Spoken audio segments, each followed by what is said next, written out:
the International Relations Minister, Dr. Naledi Pandor, is scheduled to host the Minister of Foreign Affairs of the Russian Federation, Sergey Lavrov, on Monday in Pretoria. This is for bilateral talks. Let's try and get some reaction now as to this imminent visit, and we're joined by Ukraine's ambassador to South Africa, Liubov Abravitova. Ambassador, good morning to you, and thank you very much for your time. In February, I think the 24th to be exact, it will mark exactly a year since this war started in Ukraine.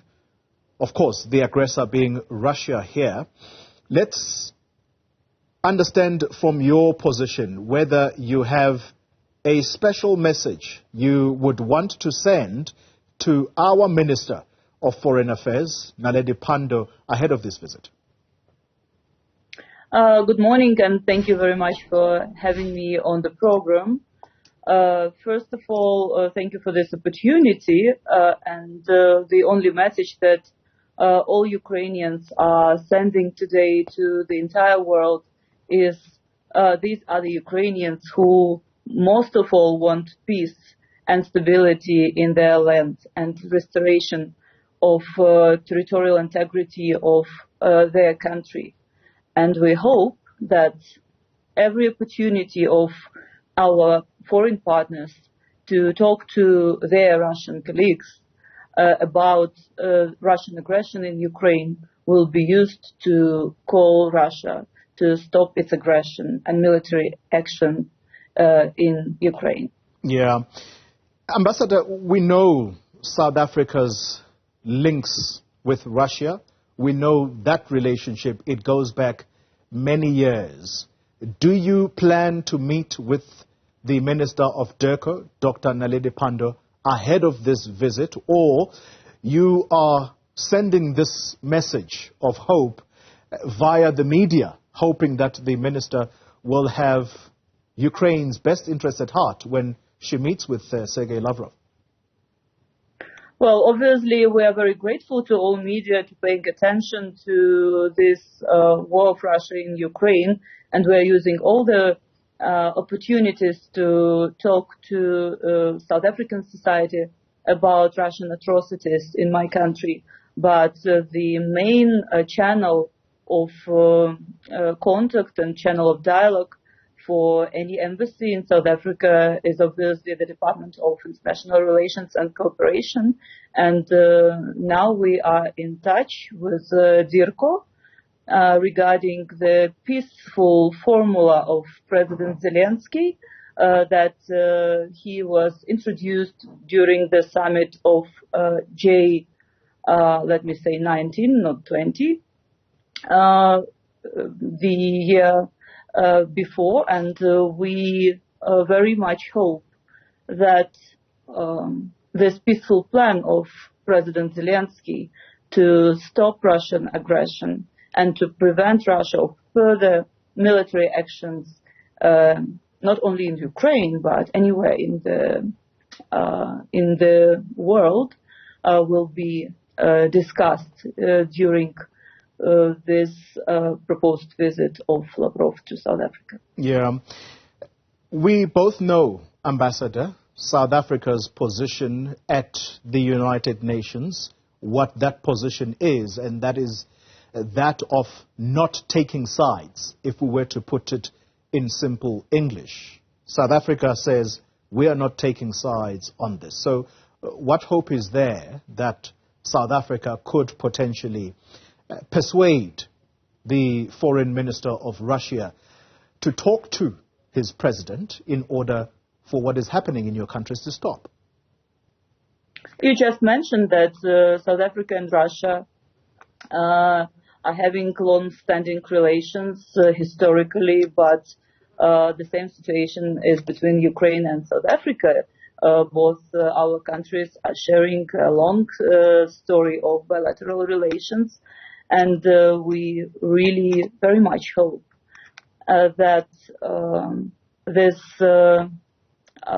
visit of Lavrov will be followed somewhere soon with also visit of the Minister of Foreign Affairs of Ukraine, Mr. Kuleba.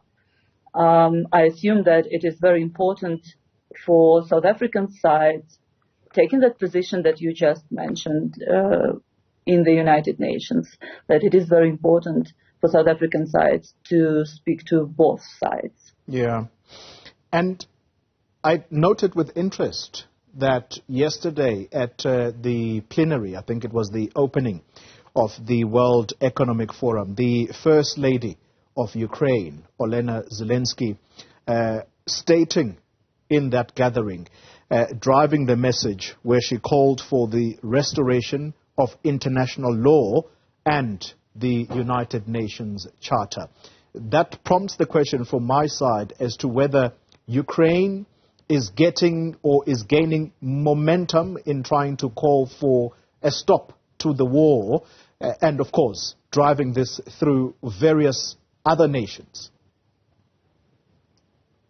You know, while the world aspires to the rule of law, Russia continues its barbaric policy of the rule of force. And it continues to grossly violate all its international commitments, including the international law and the UN Charter. And this is the momentum to all the world to talk and to decide how we are going to live in this world. And to adhere to the basic principal rules of the existence of this international community. Yes, Olena Zelenska is using any opportunity to talk to the world on different platforms. As you know, the president of Ukraine is not traveling a lot nowadays. He has to be in the country. And in Davos, I guess that she delivered the message from the people of Ukraine very clearly that we need to stop aggression.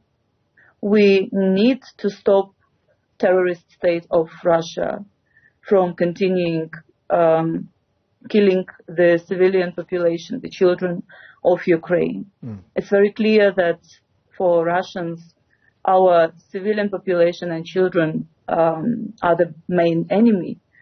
And we are going and we will not stop to talk on every single international forum about the necessity to stop it and, of course, to restore territorial integrity of Ukraine. As we wind down this interview, Ambassador, as I mentioned earlier, in February, that month will mark a full year since this war started. Is there any hope that things are tapering down, or Vladimir Putin has any plans to stop whatever has caused him to start this war? I will be not tired to repeat that the war will start as soon as Russia will stop its military actions and its aggression. Yes, you're right. We are heading now to exactly 1 year since the full-scale invasion started, but the war didn't start on the 24th of February. And this is the point where we have to realize that if we will not stop it as soon as possible, it will continue and it will grow even to the bigger damages, which will bring bigger consequences for the entire world.